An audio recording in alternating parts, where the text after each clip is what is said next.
Hello, my friends, and welcome back. Thank you very much for being with me again today. Very important developments. The Russians launched another massive missile and drone attack on Ukraine. More than 600 air assets launched, about 36 missiles and over 600 drones. The Ukrainians claim that they attacked one factory that builds Tu-95s, the bombers, and a refinery, one in Krasnodar, the other one in Rostov. The Russians are claiming that, actually the aftermath of the Russian attack with the missiles leaves about 500,000 people in Kyiv with no electricity. Now that is bad. The Russians claim that they hit energy infrastructure and military sites. The Ukrainians obviously only military. Then we have those two tankers. I made a video yesterday when I reported, because that's all I had at that time, that one tanker was, I would say attacked, but they say explosions in the Black Sea. One tanker from Russia's Shadow Fleet. And I mentioned in yesterday's video that there were two of them reported, but I couldn't find the second one. Now I have both of them, and I will show you the location. They were going towards Novorossiysk, Russia, at least one of them. I will give you details. Two of them supposedly hit by mines in the Black Sea. I don't think they were mines. I think they were attacked. And I think that was another. I think as a free human being, that was a British attack on those two vessels. Remember, those are commercial vessels. They are not military. These guys are trying to push the envelope deeper and deeper.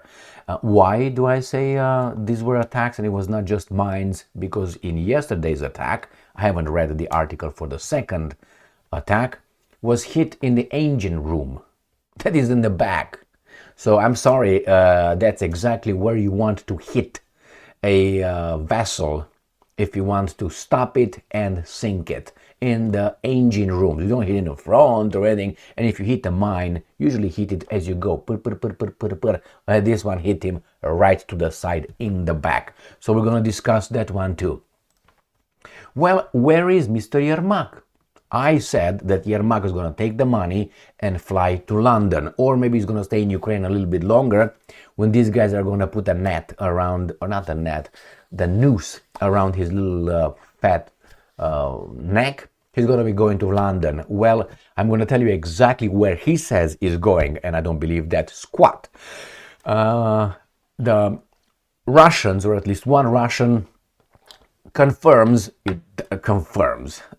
the same thing I said regarding the corruption investigations in Ukraine. They were ordered by the Americans. They were not. That's why Yermak fell and others, because the Americans said, okay, time to look into your garbage there. And they will get them one by one. And that's the way Zelensky will sign anything. But I will show you who was sent to Washington, D.C. to meet Donald Trump, or at least the American delegation, in order to discuss the peace process. Yermak is out, another non-Ukrainian is in. Remember, I predicted and I suspect that it will be real Ukrainians who are going to sign the humiliating capitulation to the Russian forces. It will not be the ones who dragged Ukraine in and wrecked the Ukrainian ship. Those rats will abandon ship before that happens, and it's going to drop the hot potato in the hands of the real Ukrainians, as I said, Medvedchuks, these guys. You'll see. I'm going to show you who replaced him, Mr. Yermak, where Yermak is going, obviously, and I'm going to give you a hint. He's going to fight in the front row, in the front line. He's going to fight the Russia. He's a hero, man. He's going to die for the country. It's so fucking pathetic. All right, who's going to replace Yermak as President's office chief? We have a number of people, and he's considering Zelensky. He's considering a guy who was trained by the Americans. What does it mean? Little by little, these guys are pushing those guys. These guys pushing those guys out. All right, and then we find out that Maduro and Trump had a secret phone call. What are you wearing, baby doll? Those tongues I love. All right, they had a secret talk. The point is, will Maduro give the American oil companies full right to go and plunder Venezuela's world's richest oil deposits, how you want to call them? We'll find out. That was the conversation between these two guys, not about narco-terrorism and all that. That is just, a reason so I can punch you in the face and you give me your car for that. All right, let's start with a massive attack. Let's start with Ukrainska Pravda. This is from the 29th of November 2025. Russia launches 36 missiles and around 600 drones at Ukraine, killing 3 people.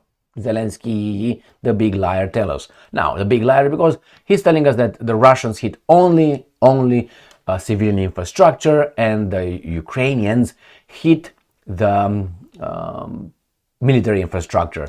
So here, and the military infrastructure, the how do you call it, oil refineries and trains and all that. So this is the general statement coming from this big liar, but I'm going to go to details right here from Ukrinform. Ukrainian air defenses neutralized 558 Russian drones and 19 missiles. All right, so neutralized 558 drones and 19 missiles out of how many? Let's see, blah, blah, blah, tra la la. Krupatsoka, moka, foka. Read here. In total, the Ukrainian Air Force's radio engineering unit detected and tracked 632 aerial threats, including 36 missiles and 596 UAVs of various types. And these were the drones were launched from Kursk, Oriol, Milerovo, Primorsko-Akhtarsk, Svyrydenko in occupied Crimea. All right, so 596. Where are these launching areas located? I will show you. Kursk, Oriol, Milerovo, Primorsko-Akhtarsk. All right, here is the map of Ukraine. Kursk, Oriol, right here. Then you got Milerovo. Milerovo is exactly where this bazaar nose is located, but the other one goes the other way around. Milerovo is right here. Then we go to Primorsko-Akhtarsk. You must know it by now. Across from the Sea of Azov, exactly here. Primorsko-Akhtarsk, and the other one from the Crimean Peninsula. So they did it again from northeast, east, southeast, and south. Got that? All right, let's move on. Let's see what kind of missiles these guys used. They used Shahed and Garan drones, and then they used 5 Kh Kinzhal ballistic missiles launched from Ryazan region. All right, where is Ryazan? Ryazan is far, far away. Right there. Ryazan. From here, this is Moscow right here. So from here, this region, the Kinzhal were launched from the MiG-31. And you're dead. Sorry. All right, 5 of them. 23 Iskander-K cruise missiles launched from the Rostov region. Where is Rostov? No worries. Rostov is right here in this area here. So this is Ukraine and kind of like east of Ukraine. This is Rostov. Where else? 4 Iskander-M ballistic missiles, the ones that the Patriot systems cannot really digest. Bryansk and Rostov region. So this Iskander were from Bryansk and Rostov. Again, Rostov, we already know it here, and Bryansk is right in the north here. And the last one is 4 guided air launch missiles launched from Kursk. Kursk region already saw where it's right here, Kursk. So it's like northeast of Ukraine. And the Ukrainians say they did this. They destroyed or jammed 577 aerial targets, including 558 UAVs, 1 Kinzhal, no, I don't think so, 12 Iskander-K, 4 Iskander-M ballistic missiles, and 2 guided air launch missiles. I don't believe that's squat, but hey, what do you want? Missile impacts and 35 drone strikes were recorded at 22 locations. 22 locations, but they did some damage. Let me see if this is the one. Now this one, where are you, baby doll? Energy Ministry, 500,000 customers left without power in Kyiv after Russian attack. So 500,000. Now 500,000 customers. A customer is a business, is a household. So if a household had 4 people, then you obviously multiply that with 4. If a business, I don't know how many offices it has, you multiply that. So it's more than that. It's not 500,000 people. It's 500,000 units that may have people.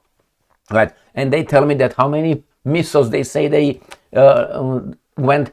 35 drones just went over there, and about I don't know how many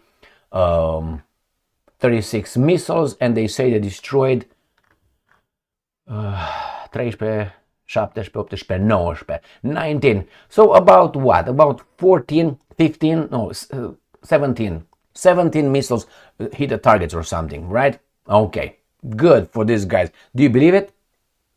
Nevertheless, let's see another article coming again from the Ukrainians.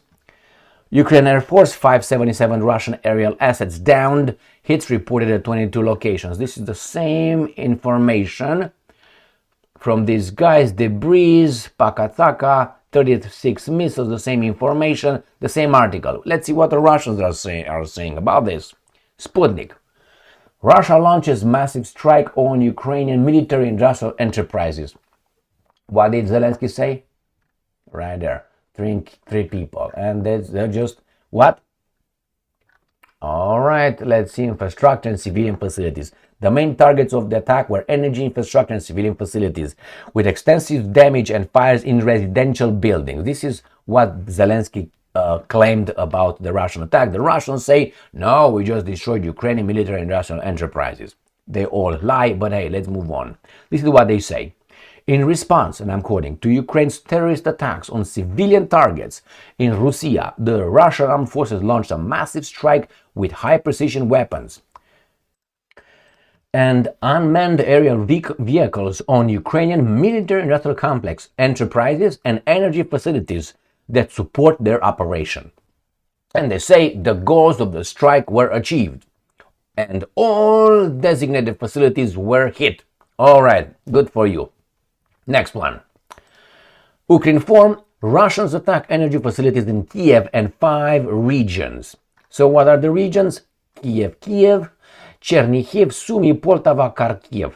Okay, so Kyiv, Chernihiv, Poltava, Kharkiv. Where are you, baby doll? So Kyiv, Chernihiv, Poltava, and Kharkiv right here, and Sumy. So they said they struck this area here. This is the area the Ukrainians claim the Russians attacked, including Poltava, right here. Now, why in the hell you would go with things from here? But these are drones, obviously. They travel from here to Poltava. All right, they know their stuff, I'm guessing. Energy Ministry, 500,000 customers left without power in Kyiv. So, I'm sorry, but if you leave so many, it's not like 12 drones and 5 debris. Following a massive Russian attack, more than 500,000 customers in Kyiv and around 100,000 in the Kyiv region have been left without electricity. Do you see here? It's 500,000 plus 100,000.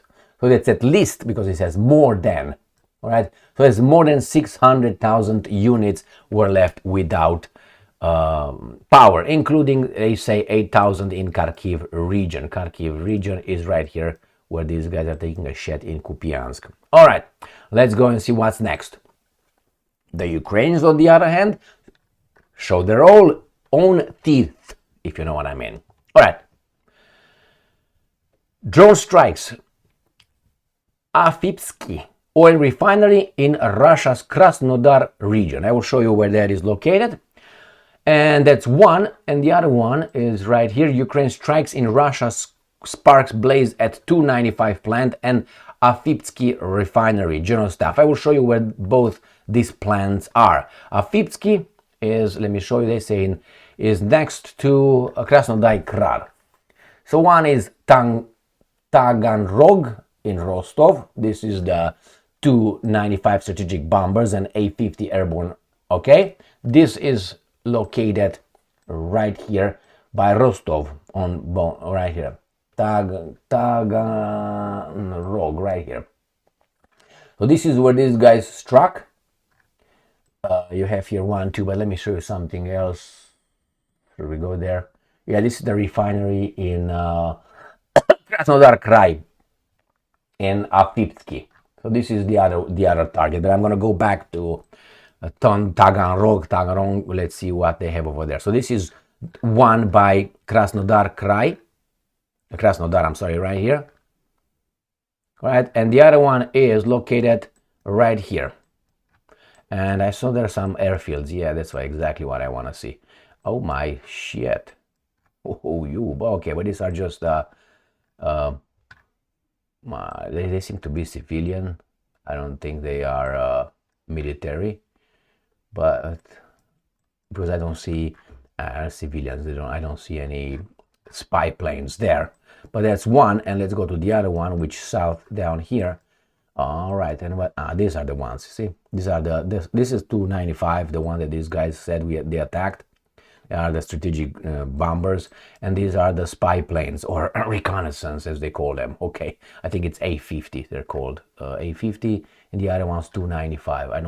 I think I know, but anyway, and this probably is the plant next door that they are talking about right there. Aviation. Via papa paka tsaka maka rupi. I'm guessing this is what it is. I don't. Border crossing station, that's here, but this is not there. All right, I don't know. I don't want to say I know because I don't know exactly what it is. Nevertheless, is in this location. Next one.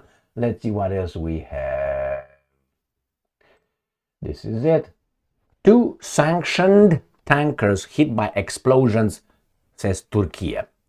Preliminary reports indicate the vessels caught fire due to external impact, officials say. You see, I was right. This is right there where the engine room is. Why? That's where you want to hit it. You want to hit it. You don't just, a mine stays over there and you hit. How in the hell you hit it with the back of the hull right there, with the engine? Why don't you hit it with the front? Because they are meant to be over there. That's how you sink them. Not only to sink them, they're not going to move ever. You know, it's hard to repair them, obviously. 2 tankers sanctioned by West were targeted by explosions in the Black Sea on Friday. Okay, where is Black Sea? Let me show you Black Sea on this map.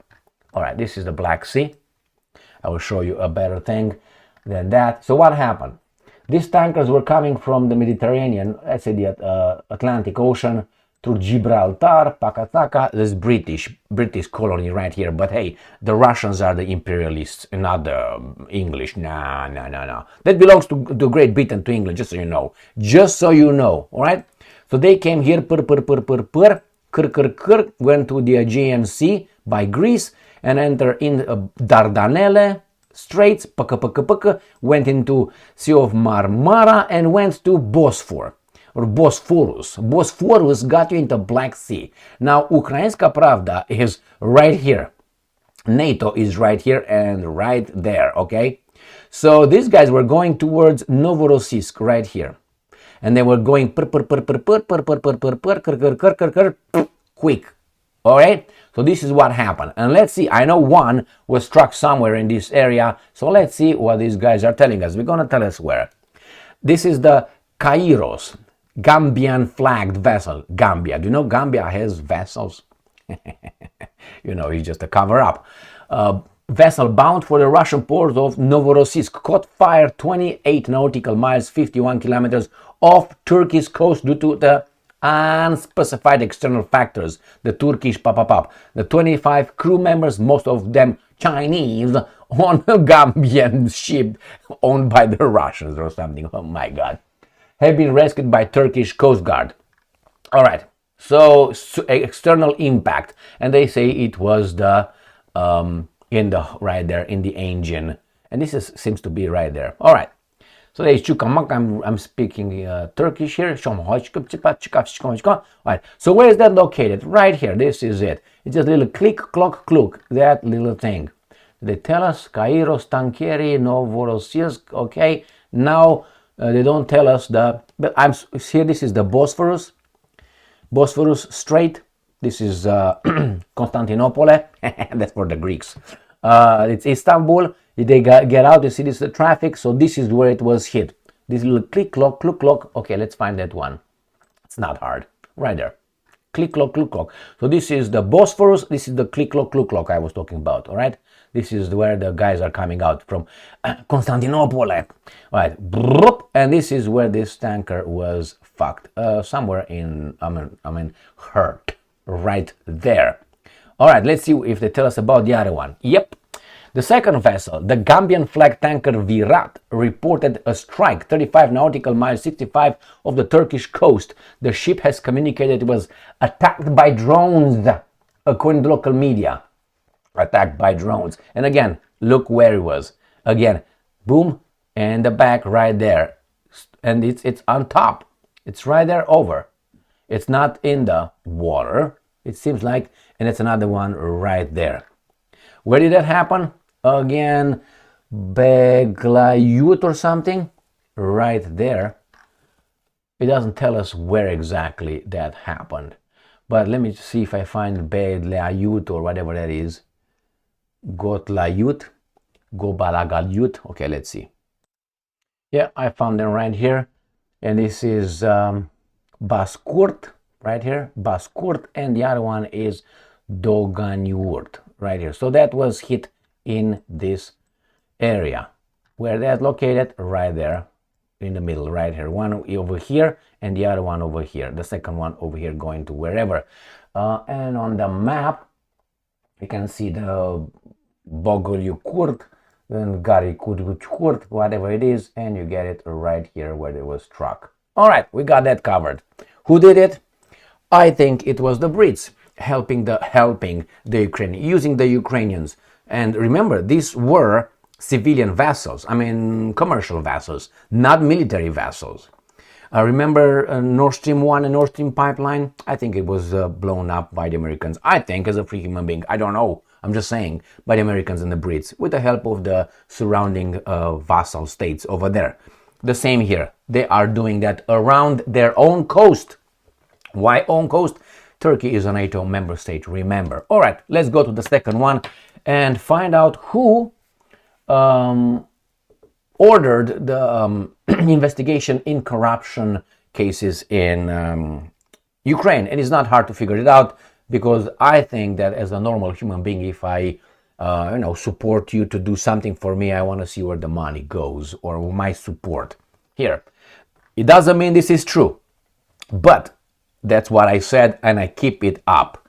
Why? Because I read an article where they say that it was a CIA investigation together with the Ukrainians. So when I read that one, it was like, oh, okay, all right, I got it. These guys want to put pressure on the rats to out and leave room for other people to sign the surrender. US ordered corruption probe in Zelensky's inner circle. Medvedchuk. Doesn't mean that Medvedchuk tells the truth. And who's Medvedchuk? Let's see. The high-profile corruption probe, which implicates Zelensky's close associate, was ordered by the US Viktor Medvedchuk, a Ukrainian opposition politician and chairman of the Other Ukraine movement, told Sputnik. Well, is it true? This scandal did not surface because of the work of Ukraine's law enforcement agencies. That's exactly what I said. And I'm maintaining that. This is something the Americans ordered. And the Americans, together with the National Anti-Corruption Bureau of Ukraine and the Specialized Anti-Corruption Prosecutor's Office, had been investigating the financial circle around Zelensky and Zelensky himself for a year and a half, Medvedchuk said, adding that the situation had been intensifying gradually. All right, we'll find out if that's true. I think it's true, but the thing is like this. You can't investigate from outside unless the country allows you. So if the Ukrainians really wanted, they would have told the Americans back the fuck off. And they would have to. After all, Ukraine is an independent sovereign country, isn't it? So it tells me that these groups, which we already know they're Western-backed, they work for someone else if they allowed these guys to investigate. You don't let someone else investigate. You don't let the Chinese come in the US and investigate the Epstein files, do you? Why? For obvious reasons. All right, let's go to the next one. So I think it was the Brits, my friends, and here indeed these guys, Brits with the two tankers, here the Americans, because Ukraine is independent and sovereign. Zelensky replaces Yermak with Umerov as head of Ukraine's negotiation delegation. This guy, he is a Tatar. That's his ethnicity, not Ukrainian ethnicity. He's a Tatar.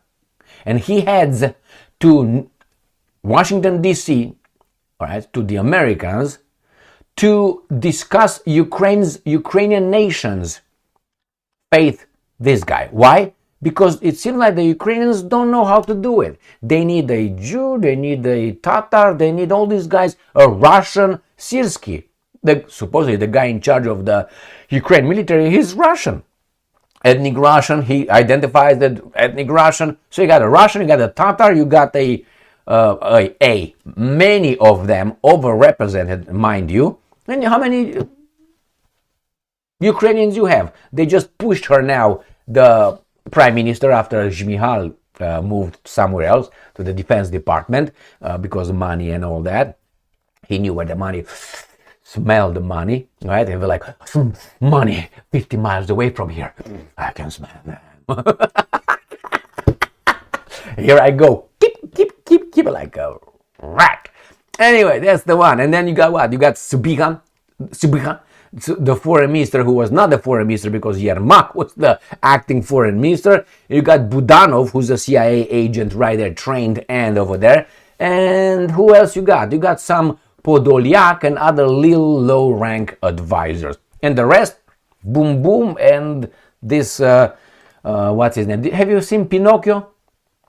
If you watch Pinocchio, that old movie, the old cartoon, this guy's like, look like Stromboli. Stromboli, go and watch it. Stromboli, the bad guy from the circus who captures Pinocchio and then keeps him over there, and then the little cricket shows up and saves him. So this is Stromboli for me. Go and look. I made a lot of videos regarding it. It's just resemblance. What can I do? The same as the resemblance with this guy. This is for me is Mr. Weinstein. Look at him. He's upset a little bit. Why are you sad, huh? Why are you sad?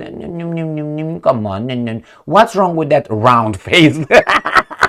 Not long face. Yeah, and he will fight for his Ukrainian people and nation right there. Yermak resigns, says he'll join troops and blames allies. Why blames allies? Because they drop him like a hot potato. They're bigger interested than you, my boy. Remember, even in the United States of America, these guys in charge are blackmailable by the guys who put them in charge. That's why they are in charge. That's why Trump is a tool. They are allowed to be over there because they will do what they were told to do. And if they don't, you're going to find out corruption, and all that. All right? So they know it. In Trump's case, Barron, his businesses, his other sons and so on will be gone, and he will go to prison for about 7 years. Former president, I don't know, I'm just saying. Former presidential chief of staff, Andriy Yermak, said he plans to head to the front line. You're too fat, man. After submitting his resignation, he made a statement in comments to the New York Post just hours. That's what he said. I want to see him, man.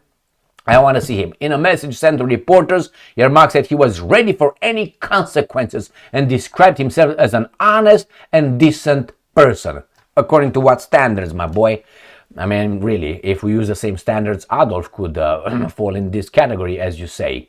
He apologized in advance if he stopped answering phone calls and did not specify how or what he intends to reach the front. All right.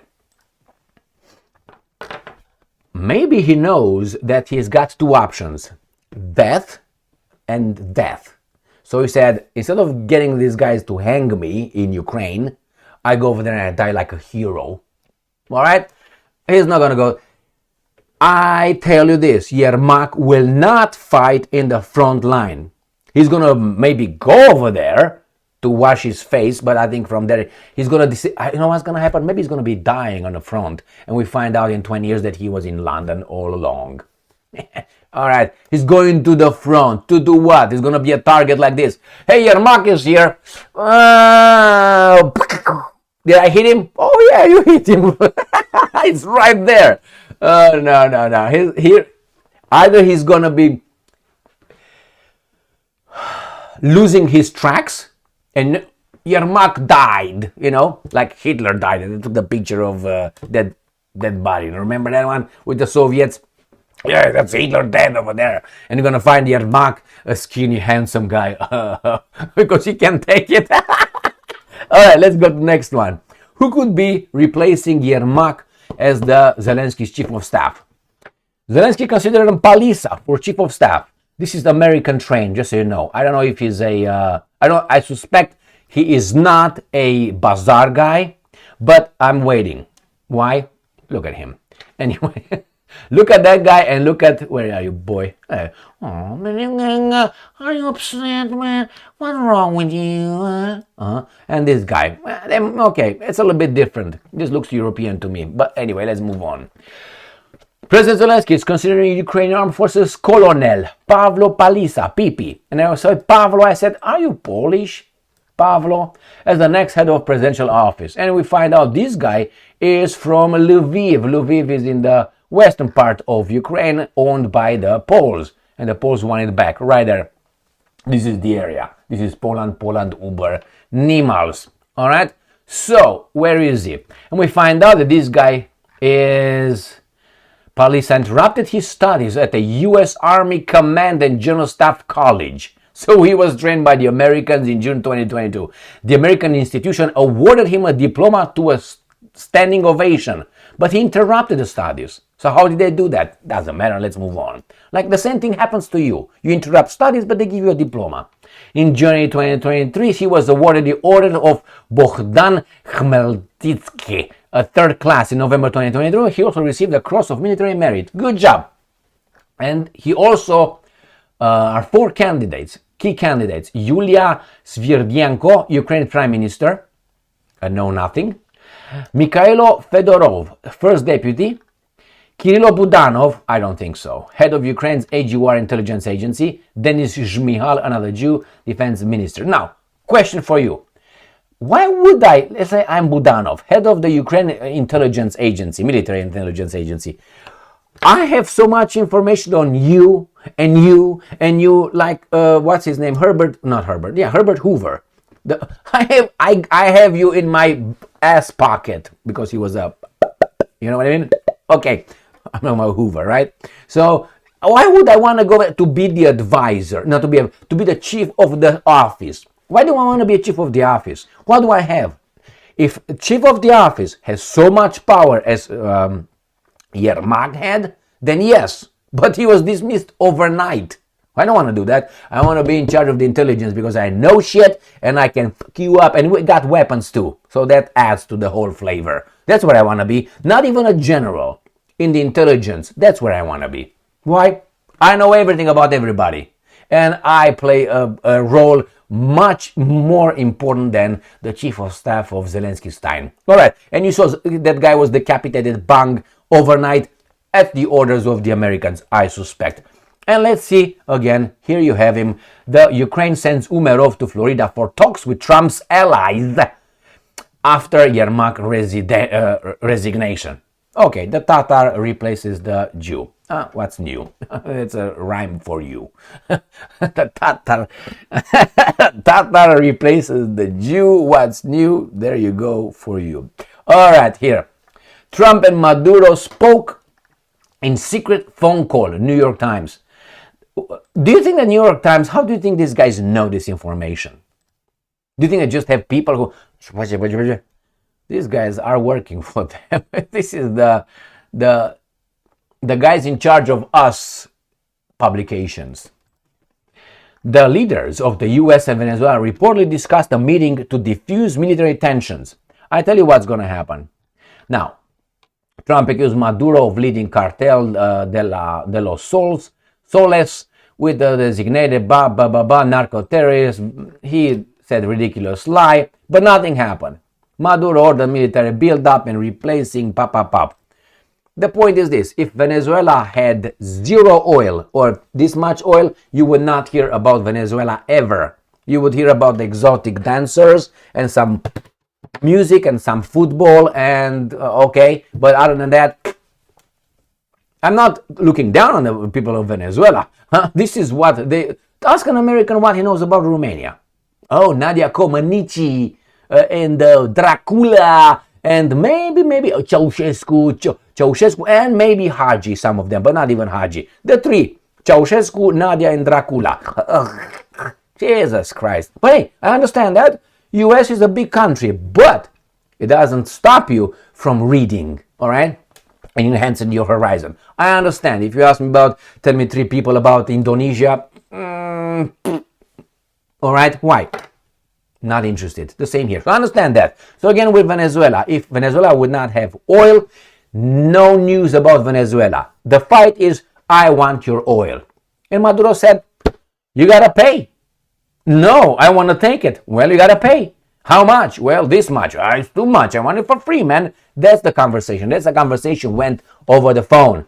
I get your oil. With or without your agreement, man. I'm gonna get it. I'm gonna... And the guy said, I don't think so. I will be giving you more access that you already have, and I will give you the monopoly over those resources. But in the meantime, let me call the Russians, the Chinese, the Iranians to see what they give me. If they give me military support, then you. Thank you very much for being with me again today. Stay strong, stay smart, look for the truth, and be just.